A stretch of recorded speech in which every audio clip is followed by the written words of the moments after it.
Que la revolución no se concibe sin el internacionalismo. Los cuales nos hemos acostumbrado a ayudar a la gente de otros pueblos y además tenemos la conciencia de que mientras haya una persona que ayudar, pues nosotros nos podemos sentir satisfechos, ¿no? Por ejemplo, aquí cuando te hablan de historia de Cuba siempre te están hablando del cacique Atuey, y Atuey no era cubano. De Santo Domingo vino Marcito Gómez, generalísimo, y eso sí otros pueblos. La brigada esta que se hizo para desastres se llama Henry Ríos, también era extranjero. Luego nosotros sí tuvimos esa ayuda cuando la necesitamos, pues. Por eso es que la solidaridad internacional para nosotros tiene que ser un momento histórico, una deuda histórica con la humanidad. Uno va por amor a ayudar, pues amor tiene que recibir en paz.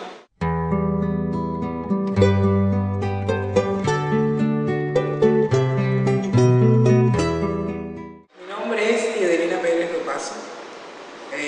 Soy matancera de origen de la provincia de Matanza y allí fue donde estaba cuando triunfó la revolución, a la cual me incorporé desde el principio.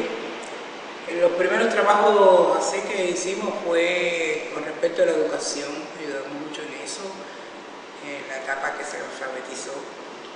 Y después estuve durante 3 años frente a un aula, dando clases de primaria y enseñando a leer y escribir a muchas personas. Ya más adelante pues continué mis estudios secundarios, terminé en preuniversitario y me incorporé a la universidad donde estudié medicina. Durante esa etapa a nosotros nos ayudó mucho y creo que fue muy bueno en la formación nuestra, que a partir del tercer año de la carrera nos llevaban a hacer trabajo asistencial en las provincias orientales, donde allí no había médico, un médico era muy difícil. En aquella etapa todavía no estaban los caminos como están ahora, no había una buena comunicación y a nosotros nos dejaban en casa de algún campesino por allí, nos recibían y atendíamos a las personas, los batalles y los diferentes poblados. Porque se hablaba muy poco, en unos 3.000 se habían oído muchos médicos cuando empezó la revolución. Y entonces se formó realmente casi los médicos que quedan, excepto los profesores que tuvimos nosotros, los demás fueron formados por la revolución. Y una parte de nuestra formación era eso, prestar servicio asistencial en esos lugares intrincados de la montaña.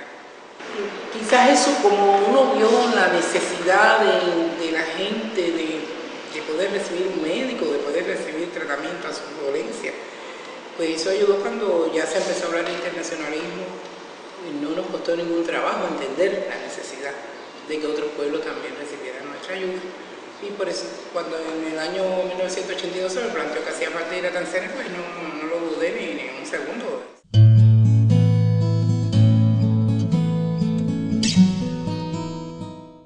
Tanzania tenía una parte que era la continental y otra parte que era Zanzíbar, Isla Zanzíbar. Dentro de las Islas Zanzíbar estaba la isla de Pemba, que fue la que fui a trabajar yo. En toda Tanzania eran 52 cooperantes médicos.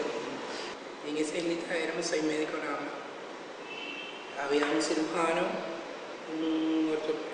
un cirujano o un obstetra, un médico general, un pediatra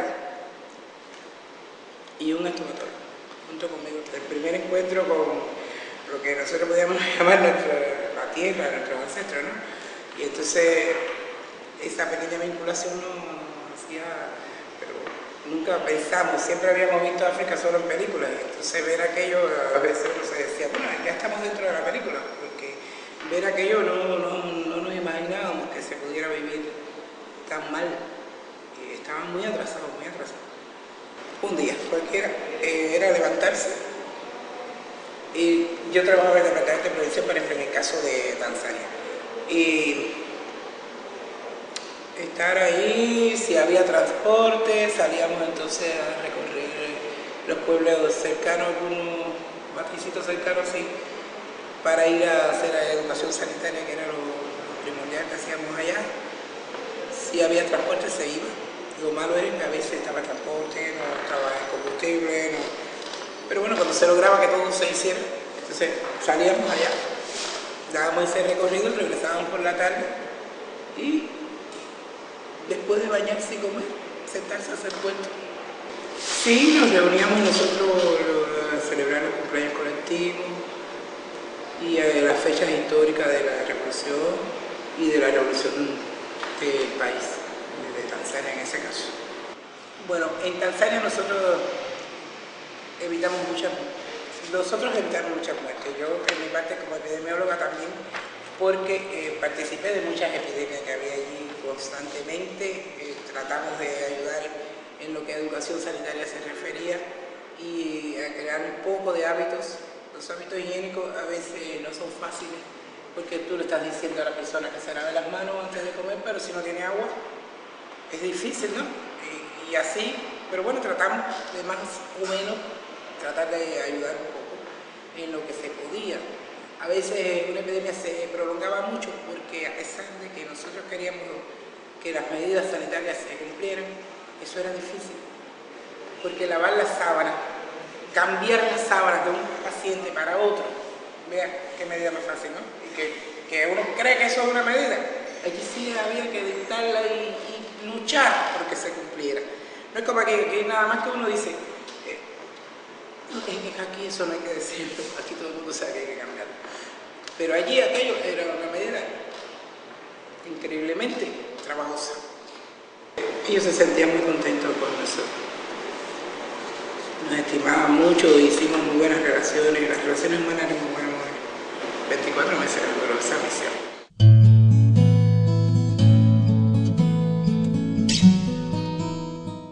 Porque esta misión había sido por lo civil, ¿no? Era enteramente para la salud del pueblo de Tanzania. Y ya ahora en esta misión militar, bueno, pues ya era distinto, ya teníamos que cuidar la salud de los dos porque como era militar, las unidades militares eran mixtas, había cubanos y angolanos. Entonces ya ahí había que cuidar más salud y además como epidemiólogo evitar también el traslado hacia nuestro país de enfermedades que no eran endémicas aquí. Ningún día se parecía a otro silla en Angola porque un día podía ser el día de la preparación combativa, entonces íbamos al campo de tiro, porque aunque uno estábamos en la retaguardia, quizás que los servicios médicos pertenecen a la retaguardia, pero ahí había que estar preparado, porque en cualquier momento las balas no tenían nombre, no decían no esta bala es para el médico, esto es para el combatiente de primer orden, ¿no? La bala era para cualquiera. En Luena, sobre todo, fue una misión, inclusive hasta hice un cuento sobre eso, porque fue la parte que más me tocó en lo que a la guerra se refiere. Fue desde el inicio, cuando se tomaba un avión allá no se podía llevar armas cargadas, y el único lugar que se podía subir al avión con el cargador de fusil era en Luena. Porque era una misión que era muy difícil. Se establece porque ya los cubanos habían abandonado esta región, porque no sé qué pasó, se daba por lista y de pronto fueron atacados y tuvimos que regresar. En ese regreso voy yo. Y el regreso fue así, no fue fácil. Quiero recordar que hice una carta de despedida y todo, porque una noche creímos que no íbamos a salir de un cerco que nos tenía. En esos lugares, quizás que uno está lejos de casa, pues el familiar es el cubano que está al lado tuyo, es el que te cuida cuando te sientes mal, el que te alienta cuando te da con gorrión, y esas cosas. Esas cosas siempre se le quedan a uno grabadas. Ya le digo lo bueno y lo malo, como decíamos, se le graba a uno momentos de cosas que uno no ha visto. Cuando el primer choque con esa realidad, uno está todo el día con los ojos abiertos así, asombrado de ver aquellas cosas. Pero después uno empieza a tratar con esos pueblos y empieza a tomarle cariño y les digo que el momento de la partida es duro.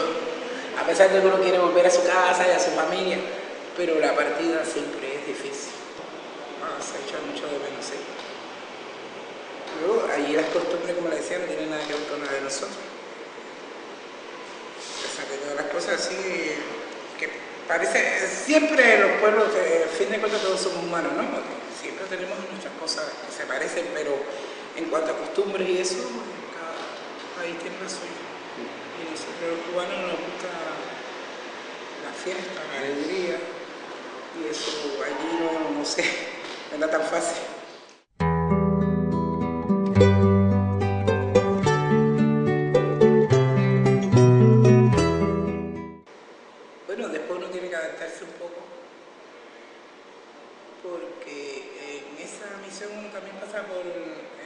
viaje a algunos países europeos y entonces va comparando, tiene muchas cosas que comparar.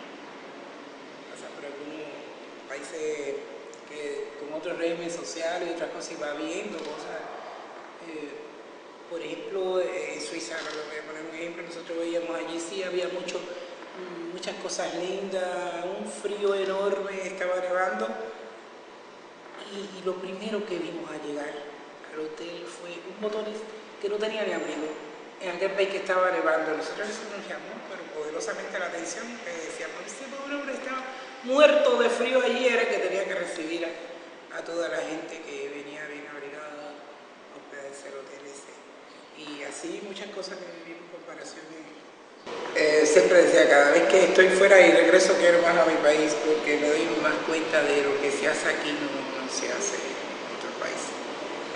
El primer día de escuela aquí es una fiesta que todo el mundo quiere participar. Yo misma ese día me encanta pasar por una escuela cualquiera y ver el acto de inauguración de curso.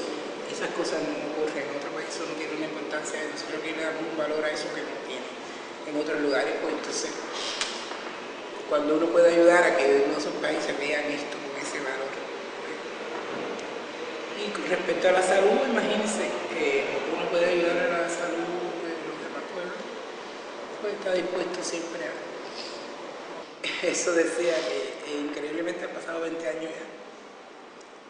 Y uno no se da cuenta que el tiempo pasa y ya eso casi está quedando allá atrás en la memoria.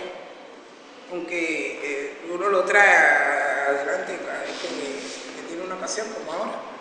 Pero hay cosas que uno le va quedando ya lejanas.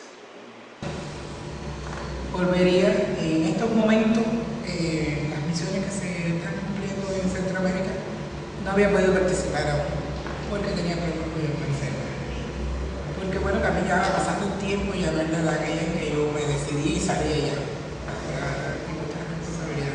Que me han detenido un poco, pero la disponibilidad siempre está ahí presente y lista para cuando en el momento se me da la oportunidad, pues cumplir también. ¿Cómo no? ¿Cómo no? Ellos continúan la obra que nosotros